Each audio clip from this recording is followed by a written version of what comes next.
So hey guys, I'm gonna let you a mysterious story which I have read today, which is called Codex Gigas Devil's Babel.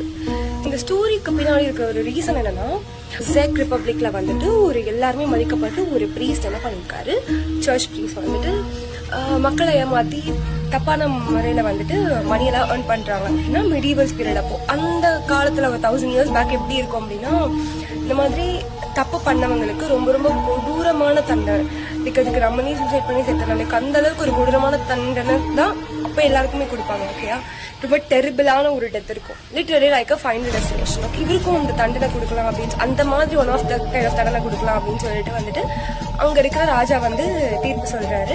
So அவங்க என்ன பண்றாங்கன்னா, night வந்து ஒரு ரூம்ல வந்துட்டு ஒரு ஜெயில் மாதிரி அவங்க வந்து அடைச்சு வைக்கிறாங்க. ஓகே, ஸோ அவர் வந்து instead of seeking the help from God, he is praying Satan, the devil.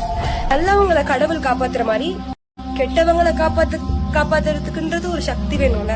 So that's what we call as a Satan. It appeared in front of him and it's saying like, okay, நான் வந்து நான் காப்பாத்துறேன் அப்படின்ட்டு. and இவன் pray பண்ணும்போது என்ன சொல்றான்னா, நான் என்னுடைய சோலை உனக்கு எழுதி கொடுத்துட்டு நீ எப்படியாச்சும் இந்த டெத்ல தான் நான் காப்பாத்துன்னு சொல்லும் போது சைதான் சேயிங் லைக், நீ போயிட்டு எல்லார்கிட்டையும் சொல்லு இந்த மாதிரி, நான் வந்து இந்த நாட்டுக்கே பெருமை சேர்க்கிறேன்னு வந்து ஒரு புக்கை வந்து எழுதி தரேன். ஸோ எனக்கு அதுக்கு தேவையான மெட்டீரியல்ஸ்லாம் ப்ரொவைட் பண்ணுங்க. So people are thinking like, okay சாக போறவன் கடைசியா என்னமோ கேட்கறான் அப்படின்னு சொல்லிட்டு ப்ரொவைட் பண்றாங்க. அந்த காலத்துல எல்லாம் பேப்பர்லாம் கிடையாது, அனிமல் ஸ்கின் இருக்குல்ல அதெல்லாம் பேப்பரே செய்வாங்க, பிகாஸ் ரொம்ப ரொம்ப ரொம்ப திக்கா இருக்கும். அது அந்த புக்கோட வெயிட் ஆக்சுவலி எவ்வளவு தெரியுமா, 75 kgs and it is like 92 centimeter. Literally கிட்ட இவ்வளோ ஹைட்டுக்கு இருக்கும் அந்த புக், சீரியஸ்லி.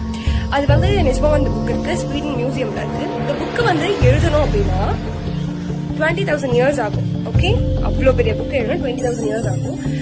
ஸோ இவங்க எல்லாரும் இது பண்ணி ஒரு வந்து ரெடி பண்ணிட்டாங்க.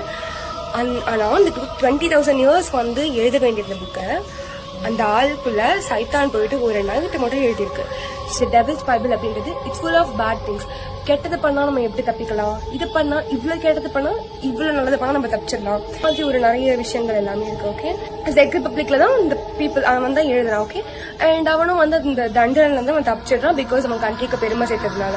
ஸோ இவங்களுக்கும் ஸ்வீடனுக்கும் வந்து ஒரு வார் வரும்போது இந்த பைபிள் வந்துட்டு ஸ்வீடன் வந்து பறிச்சுக்கிறாங்க. அது பறிச்சிருக்கப்பமா ஸ்வீடன்ல மிகப்பெரிய ஒரு லாஸ் வருது, அந்த புக்கு இருக்கிற இடம் பத்திட்டு எரியுது. அதுக்கப்புறமா அவங்க வந்து ஒரு மியூசியம் ரெடி பண்ணி அந்த மியூசியம்ல அதை வச்சுட்டாங்க. ஆனா அதுல இருக்கிற மிஸ்டீரியஸான விஷயம் என்னன்னா, அதுல 24 பக்கம் வந்து காணாம போச்சு. இட்ஸ் மிஸ்டீரியஸ், லைக் இதனோட காப்பி வந்து எவ்வளவு இருக்குன்னா ஒன்னே ஒண்ணு, அதுவும் அந்த ஸ்வீடன்ல இருக்கிற ஸ்வீடன்ல இருக்கிற அந்த மியூசியம்ல மட்டும்தான் இருக்கு. என்கிட்ட அந்த புக் இருந்துச்சுன்னா கண்டிப்பா நான் படிப்பேன், because I don't believe in these kind of stuff. Like people are saying like, அது நம்ம படிச்சோம் நம்மளோட லைஃபே ரொம்ப மிசரபிள் ஆகிடும், அண்ட் நம்மளோட சோல் அண்ட் நம்ம பாடி வந்து ஆஃப்டர் டெத்க்கு அப்புறம் சைட்டான இந்த ஹெல்க்கு நம்ம கொடுக்கணும் அப்படின்னு சொல்லிட்டு. So what do you guys think? அது உங்ககிட்ட இருந்துச்சுன்னா will you read that? For sure I would. இந்த மாதிரி இன்னொரு கதையோட நான் உங்களை பார்க்குறேன். So until then, bye bye.